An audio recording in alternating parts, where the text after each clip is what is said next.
Hey everyone, this is Viper here. I just wanted to do a quick little video on where I have been. I know I haven't been putting any writing videos up for a while, and there's a reason for that. There's been a lot of problems with the machines. I've got the side-by-side, the CFMOTO, and I've got my quad. I've got a couple of videos on my quad that we did from last year. Not too many videos of that. But the reason for the lack of videos is because the side-by-side has been down for pretty much most of last year and so far this year. I've made some blunders when doing some maintenance on it. First of all, when I installed the harnesses, I got a little too carried away and I drilled down. I was drilling a hole through to make the bolt bigger, make the hole bigger for the bolt, and I accidentally put a small hole in the top of the gas tank. I didn't think it was that big of a hole because it was just a small drill bit. Turned out I was wrong. I actually submerged the machine in some deep water, and it wasn't that deep. It was just a little puff past the tires, and it got some water in the gas tank, and that was had that in the shop for a while to get that out. It had to clean out the gas tank, flush the gas tank out, flush the entire fuel system. So that took some time. And then now the problem that I have with it now is it has a bad oil leak. And that's also, again, my fault because I was in a hurry to go back out and ride again. Shouldn't do that. Shouldn't be in such a hurry. And I was thinking that it took 4 quarts of oil. It takes a little over 3 quarts. Now, it probably wouldn't have been that bad because I mean some of it would have leaked out. It would have gone out. All the motor would have leaked out on the floor. But then I got on it and ran it pretty hard right after that, and I blew the seal. So it leaks right where the two halves of the motor come together and split. So it's currently in the shop. Been waiting a while to get the funds to put it to take it to the shop and get it fixed. So now I finally got it in the shop. Now it's been there for a week. So they told me 2 to 3 weeks, and I should get it back. So I'm hoping another week or two, I should have it back again. We've got some trips being planned to Silver Lake, and we want to do the trek across the bridge, the Meccaron Bridge. That'll be cool. We've been wanting to do that for a long time now, so hopefully we'll be able to have it back by then. Those are in September, those trips. So that's where I've been. That's my reason for my absence. I certainly want to put more videos up. Of course, there's also been the COVID-19 has been a problem, but not too much for the riding areas. I think the riding areas have been pretty much, well, not all of them. Up north, St. Helen and Bull Gap Mile area, those have been all open. I don't think those ever closed, as far as I know.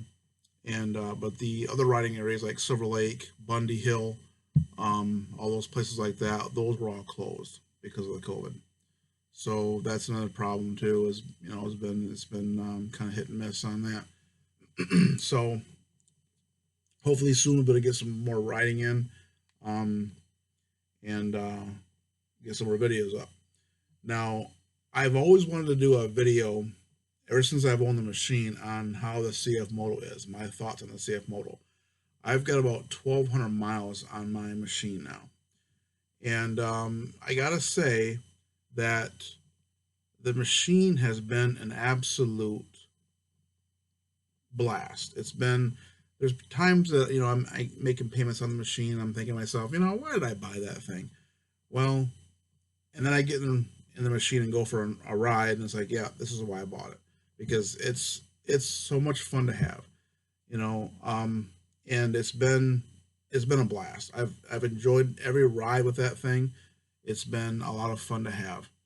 Now I will say that there are some things about it that are not comparable to the big machines like the big companies like Polaris and Can-Am, but and that is a suspension. That's one thing that the machine does lack in.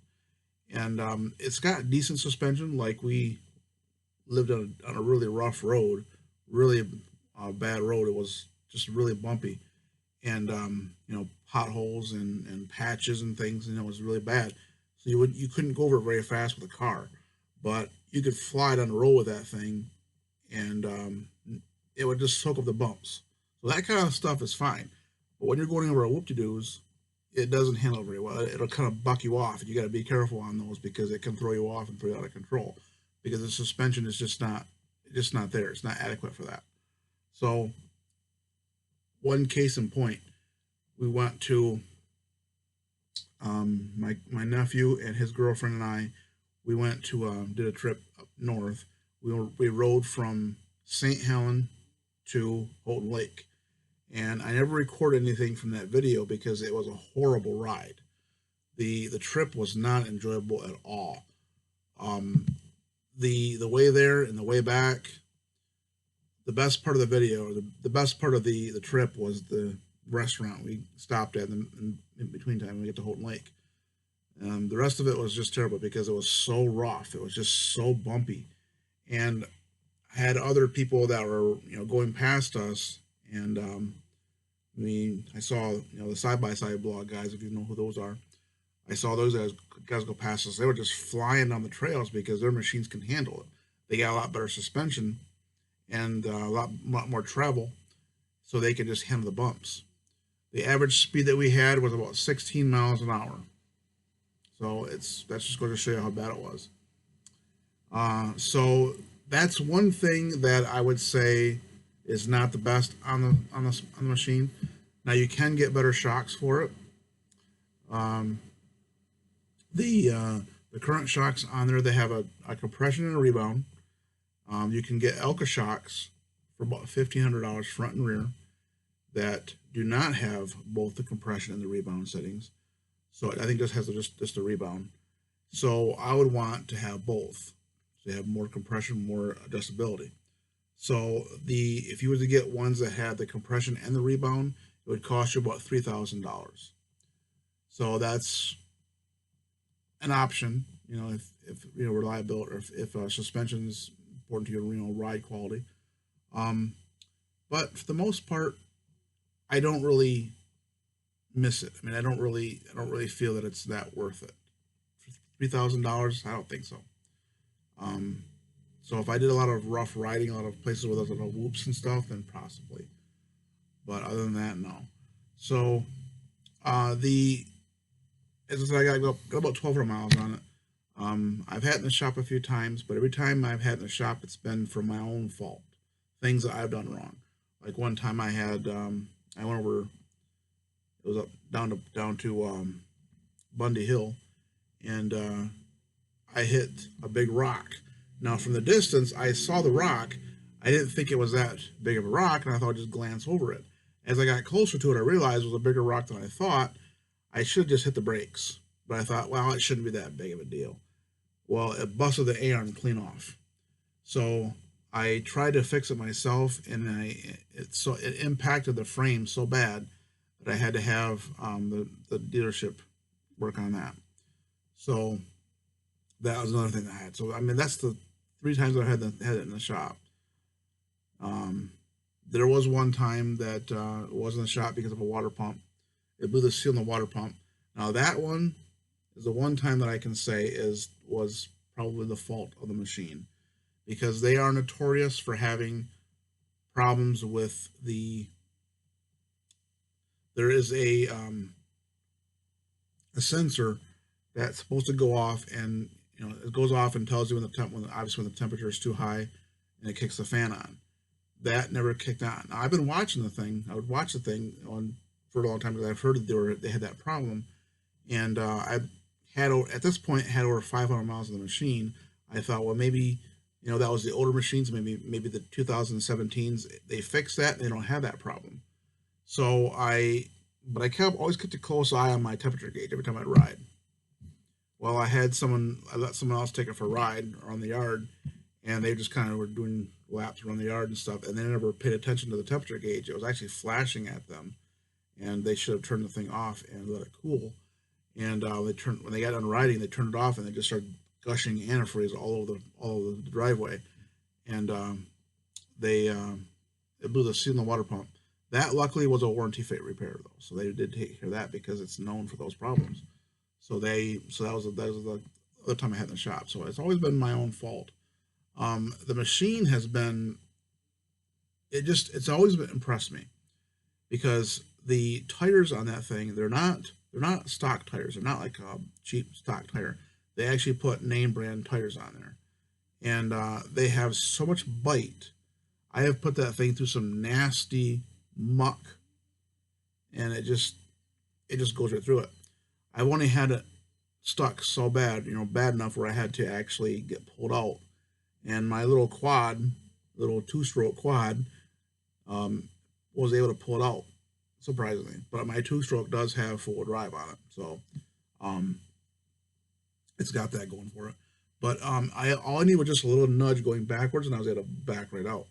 So it's been a great machine. You have the the low cost because it only costs 10,000 brand new for an 800, and then you have all the things that comes with it like the winch, the hitch, the roof, the mirrors, um, the custom the custom wheels and rims, and so wheels and tires, and so it's I read somewhere that it's got about $4,000 worth of extras that it comes with that other manufacturers you'd have to pay extra for, and plus it has a 1 year warranty. Now, if you're in Canada, I think it's got a 5 year warranty on them. So, and so I mean, you can't beat it. They're a really nice machine for the price, and you're gonna get a lot of fun out of it. I mean, I've had it's been a blast. My girlfriend loves it. She loves riding it. My daughter loves it. So, they both. That's the two reasons why I bought the machine is because of them. It's because they both like to ride, and I know that one of them have the experience riding, where they're not going to want to climb the hills by themselves. So I figured, might as well do the next best thing and get a side by side so they're right next to me and they can go up with me. Problem solved. So that's the main reason why I got it, and I've been happy with it. So if you ask, well, I've had, because I did a lot of research on them when I first got it, and everybody keeps asking, well, how long have you had it? What kind of problems have you had with it? What's the reliability? How would you recommend it? Yes, I would highly recommend a CFMOTO.